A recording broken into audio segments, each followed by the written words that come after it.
Hello viewers, আমি মুজভিদ। আমি আজকে আপনাদের সঙ্গে মুসলিম বিবাহের এফিডেভিট সম্পর্কে আলোচনা করতে এসেছি। একটি মুসলিম বিবাহের এফিডেভিটে কি কি বিষয় সন্নিবেশিত থাকে এবং সেগুলো কি কি ভাবে লিখতে হবে সে সম্পর্কে আপনাদের সঙ্গে আজকে আলোচনা করতে চাই। একটি মুসলিম বিবাহের এফিডেভিটে প্রথমে থাকবে মেয়ে ছেলের নাম। তার আগে অবশ্যই থাকবে নোটারি পাবলিকের কার্যালয়, যে ডিস্ট্রিক্টের হন না কেন সেই ডিস্ট্রিক্টের নোটারি পাবলিকের কার্যালয়। তারপর থাকছে এফিডেভিট, তারপর হবে মেয়ে ছেলের নাম, তারপর গর্ভাংশ হবে, মানে যেটা আপনি লিখবেন এফিডেভিটে, আপনার প্রধান কথাগুলো, যে কথাটা আপনি বুঝাবেন সেই কথাটা লিখবেন। লেখার পরবর্তীতে আসবে সত্যপাঠ, মানে এফিডেভিটটা যে করলো তারা, মানে তারা সত্যি কিনা সেই মর্মে সত্যপাঠ আসবে, ঘোষণাকারীদ্বয় স্বাক্ষর আসবে, তারপর থাকবে দুইজন আইনজীবীর স্বাক্ষর। তো আজকে আমি আমার কাছে একটা নমুনা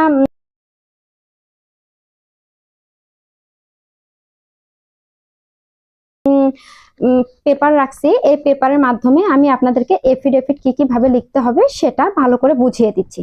দেখুন, এখানে আমার হাতে একটি নমুনা কপি রয়েছে। এই নমুনা কপিতে লেখা আছে গণপ্রজাতন্ত্রী বাংলাদেশ সরকার। যেহেতু এফিডেভিট গুলো স্ট্যাম্পে প্রিন্ট হবে, এজন্য অবশ্যই গণপ্রজাতন্ত্রী বাংলাদেশ সরকার কথাটা লিখলে ভালো হয়।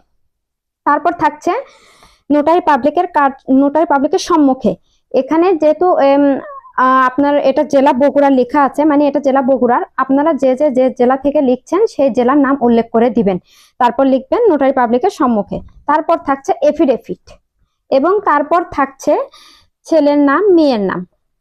আপনারা ইচ্ছা অনুযায়ী প্রথমে ছেলের নামও দিতে পারেন, পরবর্তীতে মেয়ের নাম দিতে পারেন, এবং সেই রকম আপনাদের ইচ্ছা অনুযায়ী মেয়ের নামটা প্রথমে দিতে পারেন, ছেলের নাম তারপর দিতে পারেন। এভাবে আপনারা প্রথম অংশটা শেষ করবেন। শেষ করার পরবর্তীতে আসছে ধর্মত প্রতিজ্ঞা পূর্বক ঘোষণা করিতেছি যে আমরা শাহবালক এবং শাহবালিকা হইতেছি বটে। বিবাহের ক্ষেত্রে অবশ্যই শাহবালক শাহবালিকা হতে হবে, এজন্য শাহবালক শাহবালিকা হইতেছি বটে। আমাদের উভয়ের ভালো মন্দ বুঝিবার মতো যথেষ্ট জ্ঞান বুদ্ধি হইয়াছে, ইত্যাদি ইত্যাদি। তারপর থাকছে দেন মোহরানার কথা। এই যে ফাঁকা জায়গাটা, এখানে দেন মোহরানার পরিমাণ কত সেটা লিখবেন, এবং সেই সঙ্গে ব্র্যাকেটের অংশে লিখবেন কথায়। এখানে অঙ্কে লিখবেন এবং এখানে লিখবেন কথায়। লেখার পর আপনারা দেখতে পাচ্ছেন তারপর লেখা আছে পরিশোধ করিয়া অবশিষ্ট, মানে দেন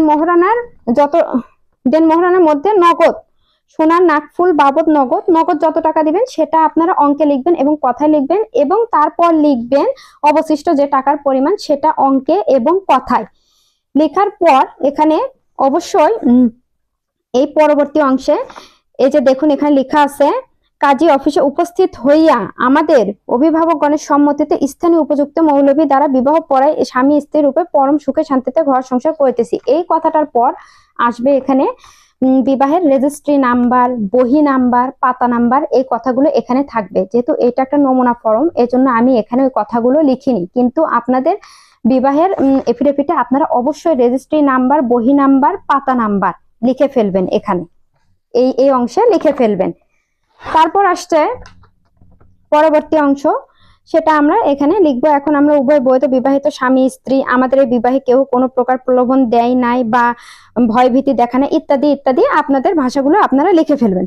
লেখার পর শেষাংশে থাকবে এতদার্থে আমরা স্বেচ্ছায় সজ্ঞানে কাহারও দ্বারা প্ররোচিত না হয়ে স্ব ইচ্ছায় স্ব উদ্যোগে নোটারি পাবলিকের সম্মুখে নোটারি পাবলিকের সম্মুখে উপস্থিত হয়ে আমাদের বিবাহের ঘোষণা প্রদান করিলাম। অর্থাৎ যারা এই বিবাহের ঘোষণা করছে তারা এই কথাটা বলছে। এবং তারপর থাকছে সত্যপাঠ অংশে আপনারা দেখতে পাচ্ছেন। তারপর থাকছে ঘোষণাকারীদ্বয়ের স্বাক্ষরের মাঝখানে দেখুন এখানে ফাঁকা অংশ রয়েছে। এই ফাঁকা অংশে অবশ্যই ছেলে এবং মেয়ের নাম স্বাক্ষর হবে, এবং তারপর সবার শেষে থাকছে আইনজীবীর স্বাক্ষর। এ পাশে আইনজীবীর স্বাক্ষর হবে এবং আরেকজন নোটারি পাবলিকের আইনজীবীর এ পাশে স্বাক্ষর হবে। এভাবে আপনারা এই বিবাহের এফিডেভিটটা অবশ্যই নিজেরাই লিখতে পারবেন।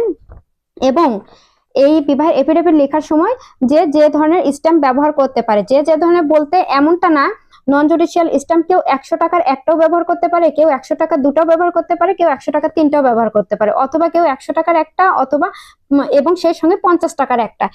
মানে আপনাদের পরিমাণ অনুযায়ী যতটুকু স্ট্যাম্প আপনারা ব্যবহার করতে চান ঠিক সেভাবে আপনারা সেই রকম স্ট্যাম্পে সাজিয়ে নিয়ে এটা প্রিন্ট আউট করে ফেলবেন। তাহলে বিবাহের এফিডেভিট আপনারা সম্পূর্ণ নিজেরাই লিখতে পারবেন। দেখে নিন আমার কাছে নমুনা কপিটি।